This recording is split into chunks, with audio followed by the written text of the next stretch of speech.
Go live with that homeless man you love so much, George shouted furiously. His face was red with rage as he pointed toward the gate. Do you think this house is a charity? Feeding laziness is unacceptable, he yelled. He shoved her outside, throwing her bag roughly onto the hard, dusty ground. Amara gasped, shocked not just from pain, but from her sudden reality. Her husband had expelled her out of their home, only for feeding someone. Obina, the homeless man, stood frozen, dusty hair and tired, worn eyes. Slowly, he approached her, ignoring George's curses and bitter, angry words. I'm sorry, Amara sobbed, clutching her belly, struggling to catch her breath.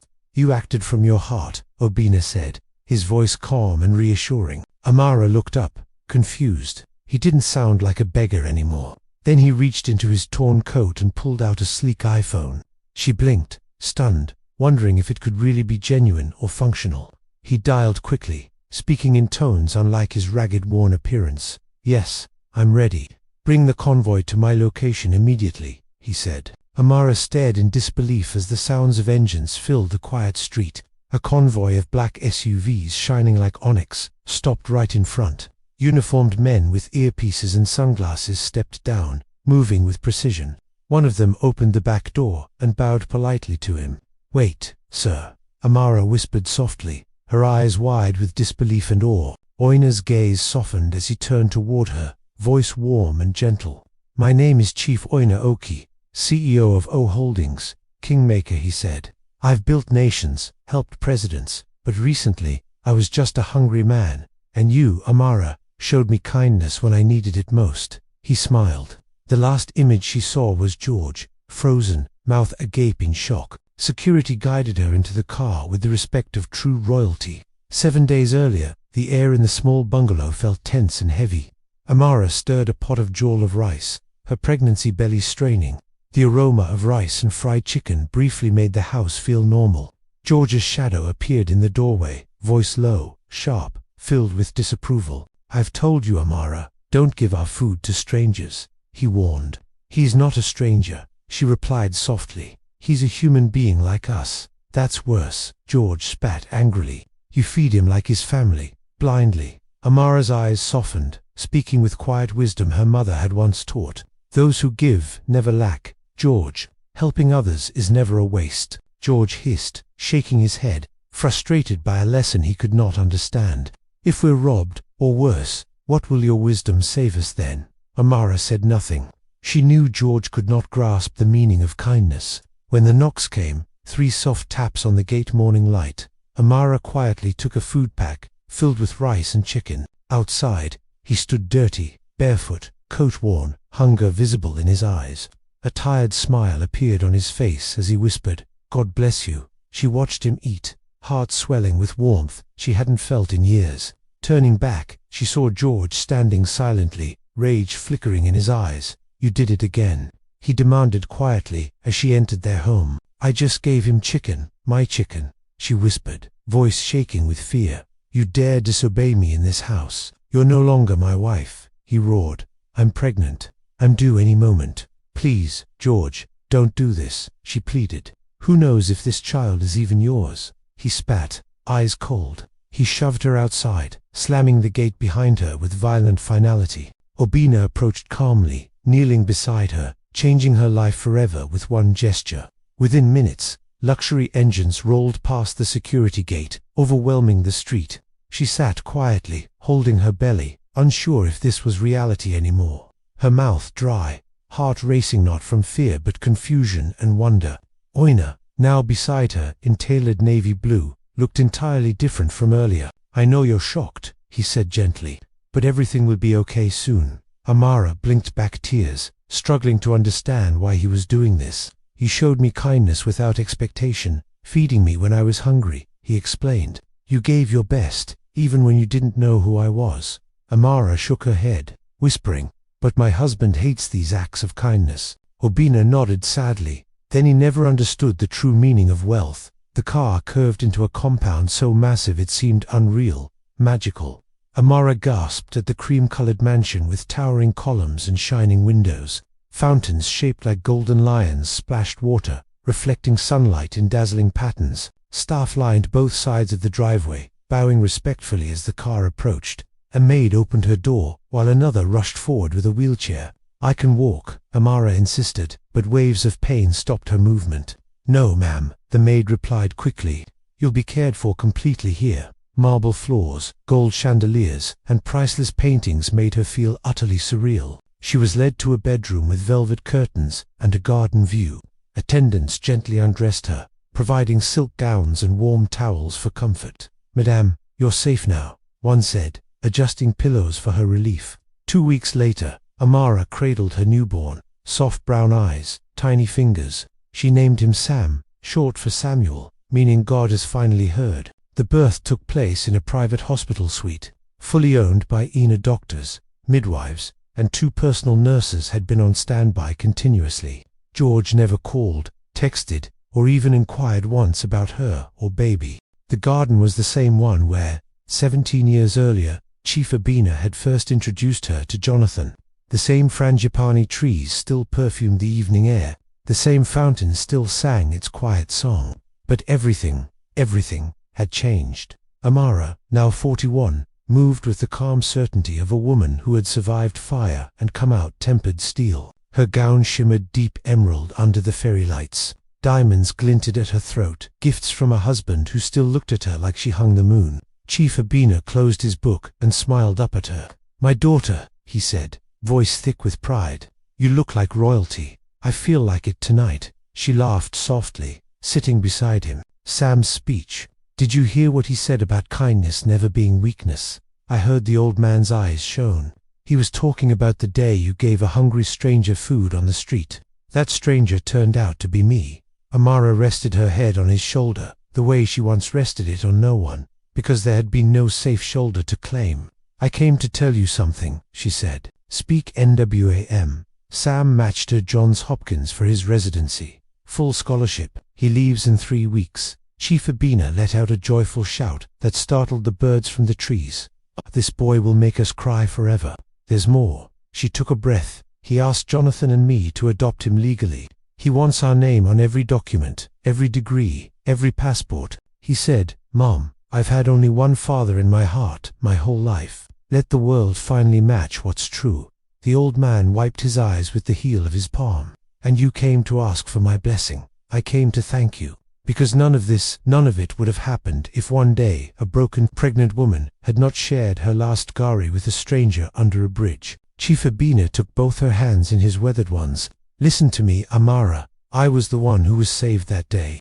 You reminded a bitter old man that God still walks around in human skin. Everything I have given you is only interest on the capital of your kindness." From the veranda, Jonathan appeared holding 2 glasses of champagne. Behind him, Sam, tall, brilliant, kind, carried a tray with 1 extra glass filled with sparkling water. Cynthia, now 15 and already too beautiful for her parents' peace of mind, skipped ahead with a small velvet box. They gathered around the fountain. Sam cleared his throat. "Mom, Dad, Grandpa, we planned a surprise." He opened the box. Inside lay a new family crest engraved on a gold plaque, a woman's open hand beneath a rising sun. Underneath, the words, "From one plate of food, an empire of love was built." Amara's knees buckled. Jonathan caught her before she fell. Tears came so fast she couldn't speak. Sam knelt, the way Jonathan had once knelt to propose under cherry blossoms. "Mom," he said, voice steady, "will you let me carry your name the way you have carried all of us?" She could only nod, sobbing into his shoulder, while Jonathan and Cynthia wrapped their arms around them both. And Chief Abina stood back, weeping unashamedly, whispering again and again, "See what God can do." Later, when the house was quiet and the children had gone inside, Amara and Jonathan stood alone by the fountain. Somewhere across town, in a small lonely flat, George sat on a worn sofa, watching the same graduation ceremony on a second-hand television. The anchor was saying, "Dr. Samuel Chukwemeka Okoye, best graduating medical student, dedicates his award to his mother, Mrs. Amara Okoye, whom he calls the definition of resilience and grace." George stared at the screen as Sam, his biological son, the baby he had once thrown away like trash, smiled into the camera and said clearly, "I am the man I am because one woman chose love when the world gave her every reason to choose bitterness." George reached for the remote with shaking fingers and turned the TV off. He sat in the dark a long time. Then, for the first time in 17 years, he cried, not for what he had lost, but for what he had destroyed with his own hands. Back in the garden, Amara looked up at the stars. "Do you think he saw it?" she asked quietly. Jonathan kissed her temple. "I hope he did. I hope he felt every second of it." She smiled, peaceful at last. Good. Let the story end where it began, with kindness winning. And under the Lagos sky, surrounded by the family she had built from the ashes of betrayal, Amara finally closed the last page on her old life. The woman who was once thrown out with nothing but a pregnancy and a broken heart was now the matriarch of a dynasty built on love, loyalty, and the stubborn belief that a single act of compassion can rewrite destinies. She took Jonathan's hand. "Come," she said. "Our children are waiting." "Papa," she said, smiling. "The president personally called Sam. He wants to meet him." Obina chuckled softly. "That boy is destined for greatness. He's going very far indeed." Then Amara's phone rang. The caller ID showed an unknown number. She picked up. "This is George," a voice said. "Please, I need to see you one last time." Amara's fingers gripped the phone tightly, her chest tightening as panic briefly flickered. She sat quietly in the private library of the mansion, heart still racing. The phone remained pressed to her ear even though the call had ended. Outside, the sun was setting behind distant trees, casting gold across the marble floor. George had called. Her heart wasn't racing, nor did it ache anymore. There was only stillness, a quiet space where pain had once lived. She slowly placed the phone on the polished mahogany table in front of her. "Who was that?" Jonathan asked, stepping in with a glass of fresh orange juice. She looked up calmly. "George," she replied softly, eyes reflecting restrained emotion and memory. Jonathan stopped mid-step, frowning. "What did he say to you?" "Tell me everything." "He wants to see me," she whispered, voice soft but firm, containing no hesitation. "He said, he's sorry," Amara added, her eyes looking down at the table. Jonathan exhaled, setting the glass beside her with a gentle, reassuring sigh. "You owe him nothing, Amara, after everything he did while you were pregnant, throwing you out at 9 months, abandoning you and Sam, never checking again. Trying to steal your child before being caught and sent to prison was unforgivable. Now, he's back, suddenly remembering to apologize. Where was his conscience all these years?" Amara nodded slowly. "I know. I'm not going there for him, only for myself." The next day, the press conference occurred in a modest community hall in Lagos. Nothing fancy, just a simple banner reading, "A father's apology. George Awi speaks out." Camera crews and journalists from multiple stations filled the hall with buzzing energy. Curious neighbors, bloggers, and some former friends of George crowded into the small seats. Whispers passed through rows as everyone awaited George's first words, tense and anticipatory. George stepped onto the podium, looking vastly different from the man who yelled before. His shoulders were slumped, his clothing plain, and his face older with heavy regret. He cleared his throat and scanned the crowd with a shaky, apologetic gaze. "My name is George Okoye," he began, voice trembling, "and I deeply apologize today." Cameras flashed as his voice filled the hall with emotion and visible remorse. "I once had a wife, a good woman, Amara. She was too kind. Her kindness extended even to strangers. Though I resented that about her deeply." He paused, swallowing, voice catching. "I thought kindness was foolish, helping the poor weak. I thought strength came from selfishness. I was wrong. I was a cowardly fool." Whispers grew louder as he continued recounting his shame in front of everyone. "I threw her out while heavily pregnant for feeding a homeless man once. I believed he was worthless. I didn't know he was Chief Owe, powerful. But even if he weren't, my actions were unforgivable. I failed completely." George looked directly at the cameras. "Amara, if you're watching, I am truly sorry." He wiped a tear from his eye before continuing with a trembling voice. "To my son, Sam, I don't deserve to call you my son, but I want the world to know I failed you as a father. I will carry this shame for the rest of my life, always." Turning slightly, he addressed the unseen Chief Owe with sincere gratitude and humility. "Thank you for raising Sam, giving Amara a proper home I never deserved." The hall went silent. Slowly, a few people began clapping, uncertain but respectful. Back at the mansion, Amara watched the conference from the living room quietly.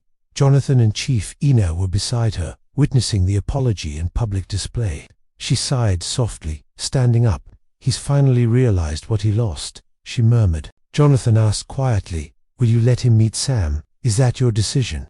I'll leave that entirely up to Sam. It's his choice to make, she said. That evening, Sam sat at the edge of the garden fountain reading messages. Amara approached silently, sitting beside him without interrupting his concentration or scrolling through phone. You saw the video? She asked gently, curiosity in her soft, caring voice. He nodded. Yes, everyone's talking about it.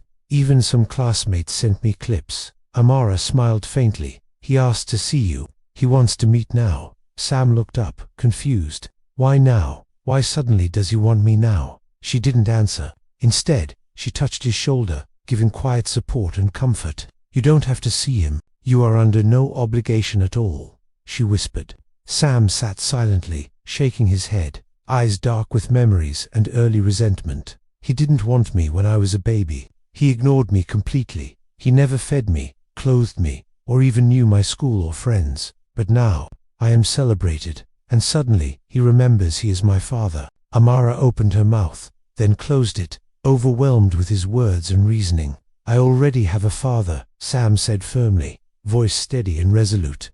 His name is Jonathan. He was there for every exam, every hospital visit. He prayed with me, held me when I cried, supported me always. No one else can take his place or replace what he gave me. Tears rolled down Amara's cheek as she hugged her son silently in pride. Sam looked at her. Mom, I'm not angry anymore, but he's still a stranger. Amara nodded, softly. Okay, that's your choice. No one can force you otherwise.